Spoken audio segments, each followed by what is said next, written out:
But it has its aspects, doesn't it, Brian? Tell us what happened. Well, the story started December 1953. Yes. We were on a ship in South Africa. What were you doing at the time? Well, I was an ordinary seaman in those days. So you were working on the ship? Yeah. And in the Merchant Navy. Yes. Did 45 years. Yeah. And it was on Sunday, December 13, the seaman's mission took all the sailors down to Bonza Bay on a picnic. Uh-huh. And we were leaping about in the surf, acting daft. I was only 18 in those days. And a friend of mine, Ken Hignett, he couldn't swim. He was only waist deep in water. But he was walking backwards with the sand, the sloping sand. It was rather like a conveyor belt. You're walking one way, but the conveyor belt's taking you the other. The sand was shelving downwards. And he was moving backwards, trying to get to the beach. So a friend of mine, Ronnie Vickers from Birkenhead, and myself stood either side of him, holding his arms, tried to get up the beach, but a big wave hit us, carried us out to sea. More and more big waves came up, and we were in deep water and deep trouble. And all I could see was just white water, like going through a washing machine. And Ken was hanging on to me, and I was hanging on to him, trying to swim, which was very, very difficult. I still was hanging on to.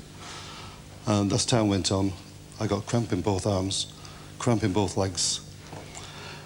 I was literally drowning, and my vision went right from 180-degree vision right down to a tunnel and then blackness.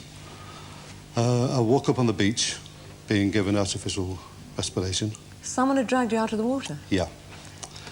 Do you know who it was? Yes, it was a 15-year-old schoolboy by the name of David Brinton. I've heard since that my mother wrote him a letter to say thank you. Have you seen the letter? No. Oh. So I went back to East London in South Africa 3 years later, October 56. To try and look for him? I went up to the Seaman's Mission, and I was limited for time, just a couple of hours. I asked to where Kenny Hignett was buried. I wanted to see his grave. And the caretaker of the mission said he's in the Cambridge West Cemetery. I wandered up and down the graves, up and down, up and down. It was the wrong place? I met a man, all alone. It's weird, this. And I spoke to him. I said, can you tell me where they bury the sailors around here? And he said, oh, you're in the wrong cemetery. They're buried in the East Cemetery, on the far side of town. He said, my son, he said, who are you looking for? I said, a guy called Kenny Hignett, who was drowned 3 years ago. He said, my son saved a boy's life that day. And I said, your son called David Brinton? He said, yeah. I thought, wow, this is crazy. I was so stunned, but at the same time, I had to get back to my ship. We were going to Australia within the hour. I walked away without asking the address. And I think to go 7,000 miles to the wrong cemetery to meet the father of the who saved my life 3 years before. Amazing story. I've got to win the lottery every week. Absolutely. You're really a lucky man. It's unbelievable. Now, I believe you have tracked him down, haven't you? I had a sudden idea that the Salvation Army trace people. They do?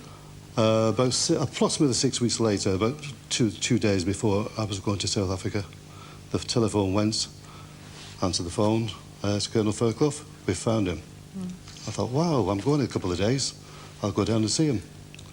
And he says, he's not down there, he's over here. You know, so I spent all those years writing to the South African papers, and he wasn't even there. Where was he? He's in Stranraer, Scotland. Actually, he's not there. No. He's here. Oh, very good. Ladies and gentlemen, David Brinton.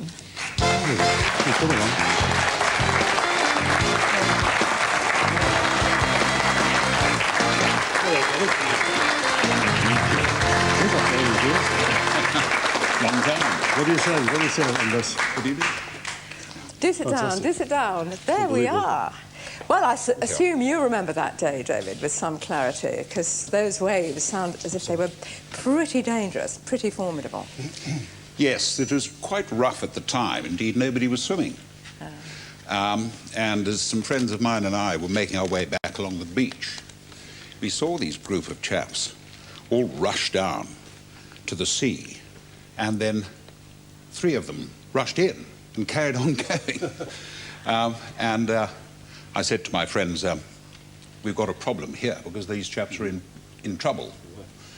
I, being the oldest, said, look, I think we better go and get the lifesavers reel, which got a whole length of rope on it. And I put on the harness and set off.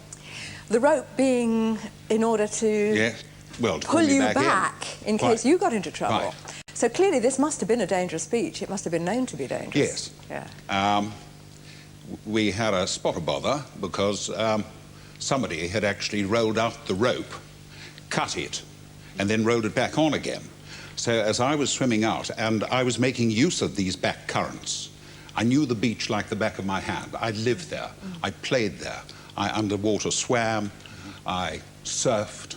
But even for you, it was dangerous. And I used that current to whip me out. And suddenly, I realized that I wasn't making any headway. Because the rope was... Somebody had grabbed it and was quickly tying the knot. I wish I could say to you, David, that we found that man that tied the rope together, and he's... Sadly, we can't. I wish. I wish. It might have been a very different story had it not been him. So he saved your life. Absolutely. And you saved Brian's life. Yes. Yeah.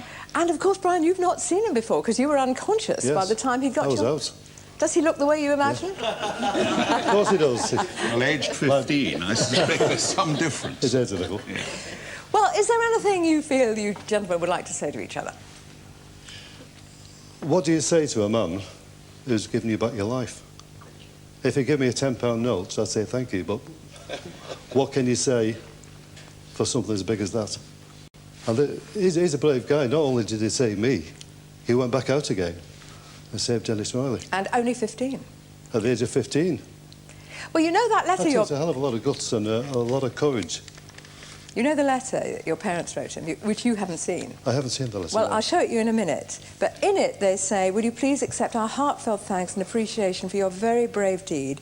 Words cannot express our feelings. They seem so inadequate. Thanking you once again for the brave boy that you are. And then it's signed by your parents, and that's the letter they wrote to him. That's it.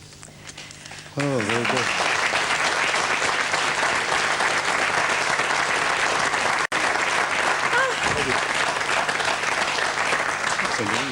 Well, there's a lovely story, isn't it? This is a lovely, isn't it wonderful for us all to share in this joy at these reunions.